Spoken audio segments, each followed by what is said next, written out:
जय हिंद दोस्तों। देखिए हम लोग जो आपका एक लॉन्ग क्वेश्चन बन सकता है और नहीं तो शॉर्ट तो बनना ही चाहिए, वो ये है कि एक आपका ये क्वेश्चन पूछा जा सकता है कि लॉ मेकिंग प्रोसेस क्या होता है, कानून बनाने की प्रक्रिया क्या होती है उसको समझाइए। या ये पूछा जा सकता है कि मनी बिल, जिसको धन विधेयक कहते हैं, वो क्या होता है उसके बारे में बताइए। ये क्वेश्चन बनता है आपका, इम्पॉर्टेंट क्वेश्चन ही, इसको समझिए और संभावना इस बात की है कि आपके पेपर में मिलना भी चाहिए। देखिए अभी इससे पहले वाले पेपर में, मतलब वीडियो में, लेक्चर में हम लोगों ने देखा था, लेजिस्लेचर को हमने समझा था। लेजिस्लेचर यानी कि विधायिका को समझा था और विधायिका और कार्यपालिका का अंतर भी समझा था। और हमने ये बताया था कि जो लेजिस्लेचर होता है इसका काम क्या है, ठीक है। तो इसका सबसे इम्पॉर्टेंट काम है कानून बनाने का, ठीक है। सबसे इम्पॉर्टेंट काम इसका क्या है, कानून बनाने का। तो अगर आपसे ये पूछा जाए कि विधायिका का काम क्या होता है, तो कानून बनाने का काम बेसिकली होता है और एग्जीक्यूटिव का काम उसका पालन कराने का या उसको लागू कराने का होता है। इससे पहले वाले वीडियो में हमने सारी चीज़ें बहुत अच्छे से डिस्कस करी हैं। लेजिस्लेचर यानी कि जो हमारी संसद है, जिसको हम संसद कहते हैं, पार्लियामेंट कहते हैं, तो एक काम तो उसका हो गया कानून बनाने का। कुछ और काम भी उसमें समझ लेते हैं क्या है। तो पहला काम हो गया कानून बनाने का। दूसरा काम ये हो सकता है कि जैसे आपके प्रेसिडेंट महोदय हैं, या जजेस ऑफ सुप्रीम कोर्ट और हाई कोर्ट हैं, इनके खिलाफ जब हटाए जाने की प्रक्रिया होती है, जिसको इम्पीचमेंट कहते हैं, महाभियोग कहते हैं, तो वो भी इसी संसद में लाई जाती है। तीसरा काम ये हो गया कि जो कैग होता है, कंट्रोलर एंड ऑडिटर जनरल वगैरह जो होते हैं, इनकी रिपोर्ट्स भी संसद में ही पेश की जाती है और भी बहुत सारी समितियों की रिपोर्ट वगैरह जो होती है वो भी संसद में पेश की जाती है। लेकिन बेसिक काम होता है पार्लियामेंट का कानून बनाने का। अब जब हमको ये समझ में आ रहा है कि संसद का काम है कानून बनाने का, तो हमको ये भी एक मोटी सी बात समझ लेनी चाहिए कि कितने तरह के कानून बनते हैं। तो हम इसको 3 कैटेगरी में रख सकते हैं। हो सकता हो मनी बिल के अंतर्गत कुछ फाइनेंस बिल भी कह लें, वो भी हो सकता है, लेकिन हम जनरली उसको मनी बिल की कैटेगरी में रख रहे हैं और तो 3 कैटेगरी में रख रहे हैं। एक तो जो सामान्य कानून होते हैं, सामान्य का मतलब हो गया जो जनरल बिल होते हैं, एक वो कैटेगरी हो गई। दूसरी हो गई मनी बिल के बारे में, इसको सामान्य, इसको साधारण विधेयक कहते हैं, इसको धन विधेयक कहते हैं। धन विधेयक, ठीक है। धन विधेयक के बारे में कहाँ बताया गया है, अनुच्छेद 110 में एक तरह से परिभाषा दी गई है और इसके पारित करने का जो तरीका है वो 109 में दिया गया है, यानी कि 109 में दिया गया है। ये जो सामान्य विधेयक होते हैं, जिनको साधारण विधेयक कहते हैं, इसके बारे में प्रोविज़न 107 में दिया गया है। और 107 की जो बात है, चलिए अभी समझते हैं। और फिर इसके बाद में तीसरा एक प्रोविज़न है कॉन्स्टिट्यूशनल अमेंडमेंट बिल, और ये कॉन्स्टिट्यूशनल अमेंडमेंट बिल 368 में लिखा है। अब एक चीज़ शायद आपको कंफ्यूज करे कि ये कॉन्स्टिट्यूशनल अमेंडमेंट क्या होता है। तो देखिए, कॉन्स्टिट्यूशनल अमेंडमेंट जो होता है वो भी एक तरह का कानून होता है और इस कानून के माध्यम से जो संविधान होता है उसमें चेंज किया जाता है, उसमें कुछ परिवर्तन किया जाता है, उसमें कुछ जोड़ा या घटाया जाता है। ये बेसिकली इस बार आपके सिलेबस में नहीं है, और अगर किसी को पढ़ना हो, देखना हो, तो इस पे मेरा वीडियो पहले का पड़ा हुआ है, वो देख सकता है, ठीक है। अब देख लेते हैं जनरल बिल, जिसको हम साधारण विधेयक कहते हैं और जिसके पारित करने की या पेश करने की प्रक्रिया कहाँ दी गई है, 107 में दी गई है। 107 में क्या बताया गया है, हमने अभी इससे पहले वाले में आपने देखा कि हमने बताया था आपको कि जो आपका पार्लियामेंट होता है वो कैसे बनता है। इसको ज़रा याद रखिएगा, पार्लियामेंट यानी कि संसद, ठीक है। हमने आपको बताया था कि संसद जो होती है कैसे मिलके बनती है, ये पार्लियामेंट के बारे में 79 में बताया गया, आर्टिकल 79 है। इसमें लोकसभा हो गई, राज्यसभा हो गई और प्रेसिडेंट महोदय हो गए। ये चीज आपको समझ में आ रही है। तो अब होता क्या है कि जो साधारण बिल होता है वो संसद के इन दोनों सदनों में, लोकसभा को सदन कहते हैं और राज्यसभा को भी सदन कहते हैं, हाउसेस बेसिकली कहते हैं, तो संसद के किसी भी सदन में पेश किया जा सकता है। मान लीजिए कोई एक बिल है, कहाँ पेश किया गया? सबसे पहले लोकसभा में पेश किया गया, ठीक है, लोकसभा में पेश किया गया। तो पेश करने और उसको पास करने का तरीका क्या होता है कि कोई भी बिल लोकसभा में पेश किया गया और ऐसे समझिएगा कि ये एक बिल है, इसमें देखिए बहुत सारी बातें लिखी हुई हैं, बहुत सारे सेक्शन लिखे हुए हैं, बहुत सारी धाराएं लिखी हुई हैं, ये एक बिल संसद में पेश किया गया, ठीक है। तो अब होगा क्या, जो पेश करने का तरीका है वो सबसे पहले एक जनरल इंट्रोडक्शन जैसा होता है, जिसको कहते हैं प्रथम वाचन कहेंगे या फर्स्ट रीडिंग कहेंगे। ये फर्स्ट रीडिंग जब होती है तो संसद में सिंपल बिल पेश किया जाता है और इसके बारे में सभी लोगों को बताया जाता है कि देखिए ये बिल पेश किया जा रहा है। वैसे संसद के अंदर कानून बनाने का प्रक्रिया उनके संसद के नियमों से तय होती है, लेकिन मोटी सी बात की समझ रहे हैं, आसान भाषा में ये समझ रहे हैं कि सबसे पहले जो मेंबर्स हैं उनको उनके सामने एक बिल रखा जाता है और उसमें प्रथम रीडिंग की जाती है, जिसमें होता ये है कि इस बिल के बारे में जो भी ये कानून लाया जा रहा है इसके बारे में एक जनरल इंट्रोडक्शन दिया जाता है और इसी के साथ साथ जितने भी मेंबर्स होते हैं इनको एक एक कॉपी भी सर्व हो जाती है ताकि ये इस बिल के बारे में जान सकें। तो ये फर्स्ट वाचन या फर्स्ट रीडिंग कह लीजिए, तो ये पहली रीडिंग जनरल होती है, कोई दिक्कत की बात नहीं। यहाँ पे पहली रीडिंग हो गई, बिल पेश हो गया, सब लोगों के पास कॉपी पहुँच गई, अब उसको सबने पढ़ा और समझा। फिर इसके बाद में क्या होता है, द्वितीय वाचन या सेकेंड रीडिंग होती है। सेकेंड रीडिंग पे यहाँ पर अगर आपने कभी लोकसभा की कार्रवाइयों में देखा हो तो इस पे पूरा डिस्कशन होता है,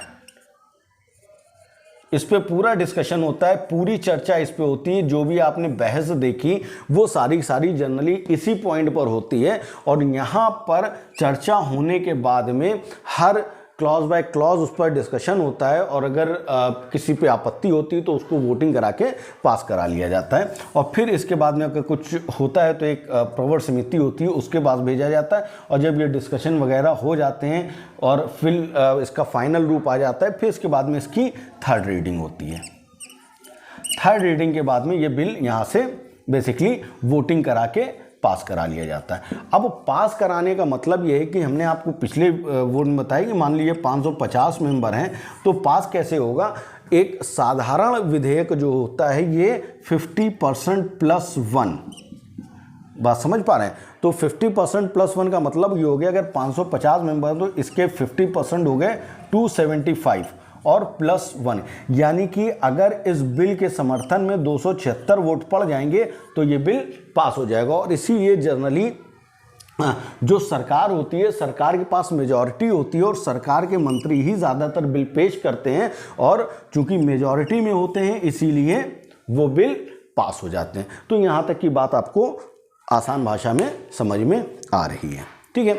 अब जब ये यहाँ से बिल 50% के साथ पास हो गया तो अब क्या होगा, ये लोकसभा से पास हो गया, अब कहाँ जाएगा, अब जाएगा राज्यसभा में। और जब राज्यसभा में जाएगा तो राज्यसभा में भी यही प्रोसेस अपनाया जाएगा कि इसकी फर्स्ट रीडिंग होगी, फिर इसके बाद में सेकेंड रीडिंग होगी, फिर इसके बाद में जो थर्ड रीडिंग होगी और थर्ड रीडिंग के बाद में जो इसकी वोटिंग होगी, वोटिंग यहाँ पे 250 मेंबर थे, 250 में से मान लीजिए 126, 27, 30 लोगों ने इस बिल पर हामी भर दी, पास हो गया।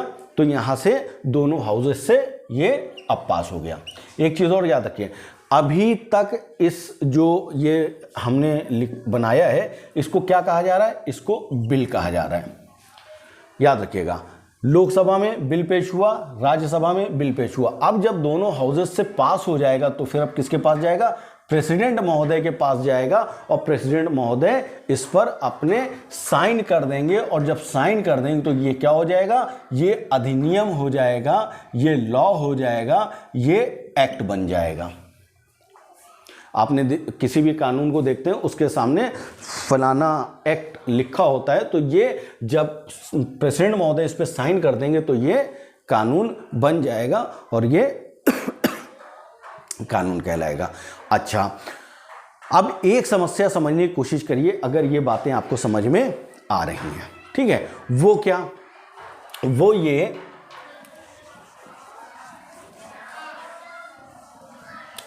ये कि साधारण बिल में क्या होता है कि मान लीजिए कोई बिल लोकसभा में पेश किया गया था और लोकसभा में पेश किए जाने के बाद में राज्यसभा में वो भेजा गया, राज्यसभा ने इस बिल को रिजेक्ट कर दिया, ठीक है, नहीं मान रहे हैं, ठीक है। या मान लीजिए लोकसभा ने बिल पेश किया था, राज्यसभा को भेजा गया और राज्यसभा में इसमें कहा नहीं भाई इसमें कुछ अमेंडमेंट करने ज़रूरी हैं, और अमेंडमेंट करने ज़रूरी हैं, और इसके बाद में जो अमेंडमेंट सुझाए गए वो लोकसभा के पास वापस आए, लोकसभा ऐसे अमेंडमेंट से एग्री नहीं कर रहा है, सहमत नहीं हो रहा है। दूसरी कंडीशन हो गई। तीसरी कंडीशन ये है कि लोकसभा ने बिल पास किया था, राज्यसभा के पास भेजा गया, राज्यसभा इस पर एकदम चुप्पी साध के बैठ गए और 6 महीने से ज़्यादा का टाइम हो गया है, बीत गया है।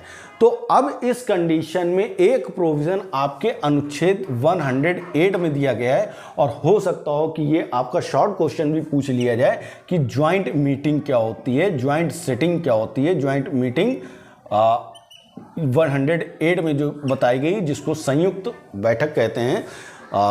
तो इसका मतलब क्या हुआ, इसका मतलब ये हुआ कि पहले वाली कंडीशन में आपने देखा था कि कानून लोकसभा से पास हुआ, राज्यसभा गया, प्रेसिडेंट महोदय ने साइन कर दिए, कानून बन गया। लेकिन दूसरी कंडीशन क्या आ रही है कि लोकसभा ने बिल पेश किया गया था, यहाँ से बिल पास हो गया, राज्यसभा के पास गया, राज्यसभा ने इस पर या तो इसको रिजेक्ट कर दिया है बिल को, या इसमें अमेंडमेंट करके वापस भेजा है, जिस पर लोकसभा तैयार नहीं, या 6 महीने ज़्यादा टाइम हो गया और ये अभी तक रुका हुआ है। अब इस स्थिति में क्या होगा, अब इस स्थिति में होगा ये कि ज्वाइंट मीटिंग बुलाई जाएगी, और इस ज्वाइंट मीटिंग में दोनों सदनों के जो मेंबर हैं साथ बैठेंगे और फिर इस बिल पर वोटिंग होगी। वोटिंग करने से ये मामला तय होगा। अगर पास हो जाता है तो बिल पास हो जाएगा। अब एक क्वेश्चन आपके कंपटीशन के एग्जाम में खूब पूछा जाता है कि इस ज्वाइंट मीटिंग का प्रिसाइडिंग ऑफिसर कौन होता है, यानी कि अध्यक्षता कौन करता है। तो यहाँ पे कौन करता है, ये स्पीकर महोदय करते हैं। और स्पीकर कहाँ के होते हैं, स्पीकर होते हैं लोकसभा के जो अध्यक्ष होते हैं, उनको स्पीकर कहते हैं। हमने पीछे वाली वीडियो में समझाया था, ठीक है। ये पीसीएस वगैरह में और लोग दूसरे एग्जाम में खूब पूछा गया है। तो यहाँ तक आपको ये समझ में आ गया कि भाई ये जो सामान्य विधेयक होते हैं उनको पास करने का तरीका क्या होता है, ठीक है। अच्छा, एक चीज़ और यहाँ पे समझ लीजिएगा, ये आगे भी आपको याद रहेगी। ये जो ज्वाइंट मीटिंग वाली बात है, ये joint meeting money bill pay लागू नहीं होती। मनी बिल पर ये ज्वाइंट मीटिंग वाली बात लागू नहीं होती। अब अगर ये चीज़ें आपको समझ आ रही हैं तो फिर काम आसान हो सकता है। अच्छा, एक चीज़ यहाँ पे और भी हो सकती है। एक चीज़ अगर आप चाहें तो समझ रहे हैं तो समझ ही लीजिए, क्योंकि कुछ बच्चे कंपटीशन वगैरह भी देते हैं। समस्या ये भी हो सकती है कि मान लीजिए कि लोकसभा ने बिल पास किया, राज्यसभा के पास भेजा गया और लोकसभा डिसॉल्व हो गई। और डिसॉल्व होने का क्या मतलब है ये भी हम लोग आगे समझेंगे, लेकिन यहाँ पे ये समझ लीजिए कि जो सरकार थी, जो प्रधानमंत्री जी थे, उन्हीं ने इस लोकसभा में बहुमत खो दिया है। और बहुमत खो दिया है तो अब सरकार चलने की स्थिति नहीं है और प्रेसिडेंट महोदय लोकसभा को डिसॉल्व कर देंगे, ठीक है। तो लोकसभा से पास हुआ या लोकसभा में अभी पेंडिंग है और राज्यसभा नहीं पहुंचा, एक स्थिति। दूसरी स्थिति यह है कि लोकसभा से पास हो गया था, राज्यसभा में आ भी गया, लेकिन ये जो सरकार थी ये गिर गई, यानी कि डिसॉल्व हो गई। दूसरी स्थिति हो गई। इन दोनों ही स्थितियों में बिल जो है लैप्स कर जाता है, और लैप्स का मतलब है समाप्त हो जाता है, ठीक है। लेकिन एक तीसरी स्थिति भी ये है कि अगर मान लीजिए, जैसे अभी हम लोगों ने बताया ना कि ज्वाइंट मीटिंग वाला कॉन्सेप्ट था, अगर प्रेसिडेंट महोदय ने ज्वाइंट मीटिंग के लिए बुला लिया है, ज्वाइंट मीटिंग के लिए बुला लिया है और उसके बाद लोकसभा डिसॉल्व हो रही है, तो ये बिल समाप्त नहीं होगा, बल्कि ज्वाइंट मीटिंग होके रहेगी, ठीक है। तो ये आपको सामान्य विधेयक की बात समझ में आ गई। इसके बाद में धन विधेयक बताते हैं।